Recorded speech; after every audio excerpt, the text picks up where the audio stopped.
Bitcoin has been trading around its current levels for several days, leading to an apparent shift in sentiment across the crypto market.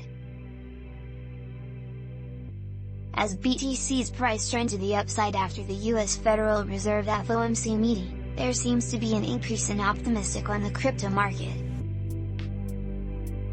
Related reading TA, Bitcoin faces hurdle, why BTC could resume downtrend in the short term. Our Editorial Director Tony Spilotro has identified a TD Sequential buy signal on the 12-hour chart. As seen below, he highlighted a 13 buy setup with a trend to the downside, which has been identified for some market participants as a bear flag. On this time frame, larger investors could be baiting retail into trading the bear flag.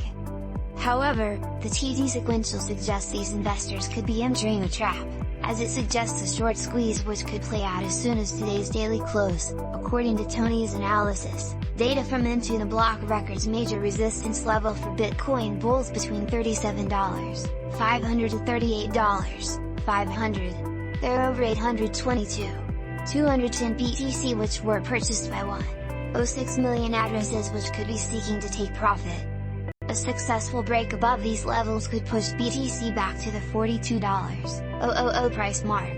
Investment firm QCP Capital supports the short squeeze thesis due to the extent of the current bearish price action. The firm presented two key reasons on why Bitcoin and the crypto market could see a relief in February.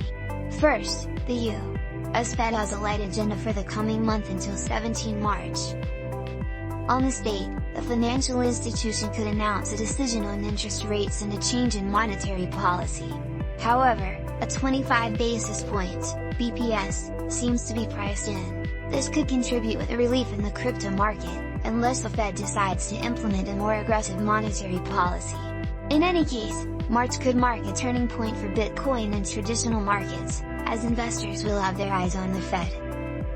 Historically, QCP Capital Noted, February has been a bullish month for Bitcoin with records over 10% in average profits since 2015, with exception of 2020. The bearish price action at the time could have been driven by the COVID-19 pandemic, which eventually also contributed with that year's rally. However, the firm expects 2022 to be a tough year for the crypto market due to significant macroeconomic factors, mainly the actions to be adopted by the U.S. Fed. The time at which these changes will be implemented remain the most important factor and will have an important impact for either bulls or bears. QCP said, while we think a short-term squeeze higher is likely, we are not overly optimistic for 2022. We remain of the view that crypto prices will remain under pressure and struggle to break the all-time highs this year. Any indication of QT, quantitative tightening, starting earlier than expected would be taken very badly by the market.